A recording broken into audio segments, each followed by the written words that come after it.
Well, hello, good people. Mark Holmes here, and as always, I appreciate each and every one of you guys for watching, commenting, subscribing, and being part of Jobu's Day Job.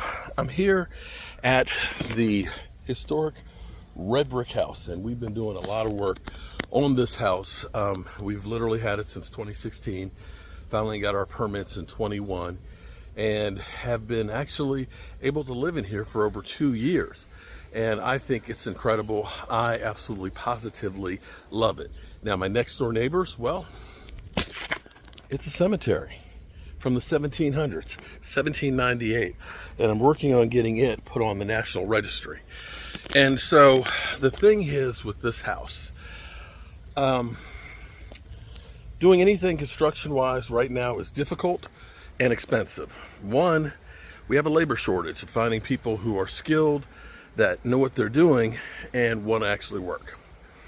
That's the first problem. The second problem is, if you can find them, they're so busy that they have the FU price, that they put a price that's so high that either you say FU, I'm not taking it, or you're getting F'd when you get it. So one of the problems I have is my wife hates seeing stuff under the porch. And I'll be real with you, I hate having stuff under the porch because it's hard to get the lawnmower up under there and everything else. And it's not good because there's poison ivy growing up there, and then there's the gophers and everything else. And so I'm going to get a shed. And I just, out of curiosity, was looking at some of the sheds at Home Depot just to see what they actually cost. Oh my God, they have gone through the roof. It used to be $1,000, you could get a huge shed. And so looking at like a 8x10 shed, they're like $3,000-$4,000. It's like you're buying a home. And although I've heard that some people are buying sheds and making them tiny homes, so maybe that's why the price has gone up so much. Well, here we're known as broke ass media because we are broke. When it came to doing all of the work on this house, if we had subcontracted it out, it probably would have cost us in the neighborhood of about $400,000, because we're talking about having to plaster the walls. We're talking about all new plumbing, all new electrical. There had never been HVAC, sanding out floors, new windows. It would have been a lot. I mean, as it was over $150,000, and that's with us doing the labor. And that was just the initial build on it. So here I am out here in between showers, and I'm digging footings to build an 8x10 shed. Now, I'm going to be able to build this for under $1,000. I'll probably be able to do it for less than that because I have some siding. I don't think I have enough of it, but I've got some of the siding over here, the red siding, for it, and I have some roof shingles. I think I have about 4 or 5 bundles left over from when I did another house, although I might do a metal roof to match the red brick house because I want it to look like a little mini house. And I do have some windows that I've had in the other garage I have for 20 years, so I may use a window from that to put into it. So that's going to cut down on some of my costs because those are costs of things that I have. But lumber-wise, what I'm doing here is I've actually started the process here. We're going to actually put footings in here. So we're digging a 16 by 16 inch hole, 24 inches below grade. I've already got the first one over there. And a hill here. So these are going, the back side of this is going to be higher than the front side. Of course, I've got all the bricks there that I'm going to be using eventually for my outdoor kitchen when I build my smoker. But I think I'm going to have the door on that side, and we're going to be 10 foot deep and 8 foot wide. And so that way it'll be like a natural, easy ramp to get in to push the lawnmower in. And so we're going to follow along here, and I'm going to give you the exact cost of everything on this and show you how to do this. So the first thing we're going to do, we're going to dig these footers, okay? We're going to make sure that they're square. And we're going to put in about 4 inches of concrete. Now we can go ahead and just get some bags of Sakrete and dump them in there and spray water on it, do a dry pour on it, and let those set up. And then we're going to use 6x6s to make our footers for this. Now, of course, the one here is probably going to be about 3 feet tall. The one over there is probably only going to be about 18 inches. because we are going to sink this into the cement. And over here, you can see how the land kind of drops off. So this one may be 4 feet long, and we'll have one more right there. So we'll be digging the footers today, and hopefully I've got a live stream in about an hour and a half. I will get, hopefully I can get at least 3 of these dug before my live stream, in which case then I can go pick up the bags of cement and get the last one dug before the sun goes down. If I can do that, after I go over and do some work on the rental pieces, come back if it's not raining, and start setting the 4x4s frame for the decking. Now I'm going to do this a little bit different than usual, because the sheets of pressure treated plywood are about $65 a sheet. Instead of doing that, I'm actually going to use number 2 5/4 decking boards for this. And the reason I'm going to do that is it'll allow drainage in here, and it'll allow air to be able to circulate inside of the building, and it'll end up being probably a little bit less expensive than using the plywood, because the plywood, sometimes when you get that pressure treated plywood, it's kind of bent and bowed, and it just does not look real good. And since we're going to make it 8x10, I would have half a sheet left over. I can just get 10 footers of the decking boards and run it across on there. It's been a while since we've done one of these.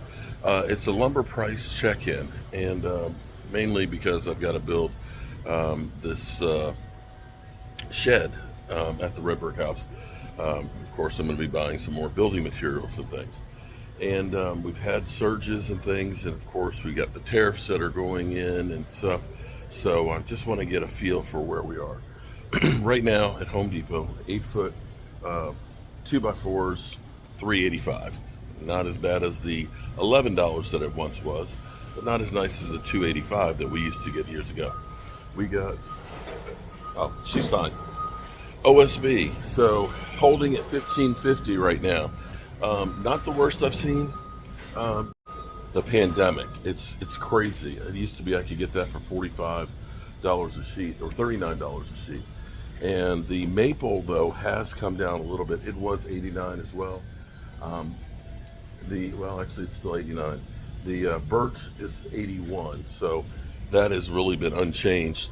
The good thing, of course, is if you're looking for your sheathing, LBS subflooring, $23.93.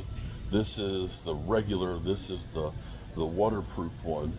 The premium, it's $27. Remember, this was actually at $95 there at one point. So that's good news. Now, I do need to get a bunch of pressure treated, because with my shed, I'm going to use pressure treated lumber, because a lot of it's going to be really close to the ground. We're going to backfill with gravel and things, but we still want to make sure that we keep it protected. We're using 2x8 for the decking itself, so I want to check in and see. I need some 12 footers of those. 12 foot 2x8s prime, $16.28. That seems a little bit higher than they've been. Not the worst. I remember when I did the Red Brick House, under it 2 years ago, these were $20. So far, looking around, lumber prices pretty much holding. So there you have it. Alrighty, we're going to get on to checking out. Actually, we have our builder supply place that's around the corner from us, and we've set up an account with them. Stoneburner. We've set up a commercial account with them, and we'll check their prices out versus what we get from Home Depot. Okay, so for a comparison here, I'm actually at Stoneburner, which is great because they're literally 2 blocks down the street from me. In fact, when me and my wife go walking, we go walking right around this. The South River is right there. And I've come in because I'm buying my lumber from them. Now, I did open up a commercial account, and I'm looking because I need a 1x10 prime, 16 foot long. It's $35. And I'm getting the 2x8s and the 2x8s, 12 footers and 8 foot. And the price on this, $14.74 for the 12 footers. That's a hell of a savings. I've got to go back and look and see how much they were at Home Depot. The 2x8s, 8 foot, are only 10.16, so definitely save some money with Stoneburner. Okay, so 16.58 is what they were at Lowe's. 14.74 is what I ended up paying here. So I know that doesn't sound like much, $1.75 a piece, but if you're building a house or building a deck, that stuff all adds up. So shout out to Stonebreakers. I'm gonna I might just be getting them to build me. Right through the window, yeah. And he's just loaded this up. Perfect. Thank you. Just set it on the back. Yeah. There you go. You too. So definitely save some money here. So I ended up getting 13 boards. So if I save $1.75 on each, it saved me, hey, that's lunch money. Maybe. But yeah, definitely pays to go to the lumber yards. Peace. All right, so we're here with another beautiful day at the Red Brick House. And so what we did yesterday, before when it got dark, we ended up pouring cement into, well, actually we dry poured. We put bags of cement in there, and we ended up mixing some water with it. So we have our footers. And so I have to go do some work on some other stuff first. See, technically, I'm supposed to finish up all this other work before I build this. That was the agreement with me and my wife. But I'm gonna kind of sneak in and say, hey, we're doing some work over there, and then we're coming back over here. But what I'm gonna do is, this is going to be built with 2x8s for the footing, for the structure itself. And so what I'm gonna do is, here, we're gonna use a 6x6 as our post. We're gonna set up here a double beam system that we will use to put our floor joists on, okay? So our floor joists will go here. And we wanna make it sure that it's exactly 8 foot by 12 foot, so that way dimensionally our lumber will fit perfect. So what we'll do, because I don't wanna have a deep step on here, and I also wanna protect the lumber, is, and since we're on a bit of a hill, we're gonna back dig a little bit across here and level it out that way. And we're gonna put gravel, so that way the gravel will be under the 2x8s. It'll be a little bit lower to the ground, lower profile to get in, but the gravel will allow the system to be able to drain. So when it rains and all that, the water will hit the gravel, it'll just keep on rolling down the hill, and that'll give us a lower profile here for our wood. So we'll set that level across here, and what we'll do is we'll actually do the framework for the whole thing, okay? We'll end up framing it up and using 2x4s to prop it to get ourselves at level point. Then we'll be able to set our mast with our other 6x6s here, and then be able to cement them in place. This way we'll have it true and level, and then we'll end up having a great footing on here. We put a bag, 80-pound bag of cement on the bottom here, so that's going to be good and sturdy, good and strong. We'll be able to go ahead and do the frame up work and build that, and then get the cement around it, and it's not going to go anywhere. And what we're going to do is our doorway, we'll move some of the bricks out of the way, but our door is going to be right here to get in, so it'll be easy to roll the lawnmower in and out. And we'll also have some space underneath of this that we can build like a ladder slide. So we can slide our ladders up underneath of it. We can also put some ladder racks behind the side over here. So this way it'll be multifunctional. We can put some shelves on it. So if we have extra siding or something like that, it could be out here off the ground and so on, and out of sight, because the wife don't like to see a mess. She don't like to see a mess. So that's the plan. All right, we're gonna go ahead and do some work on another property, and then we're gonna get back over here and do some work on this later on today.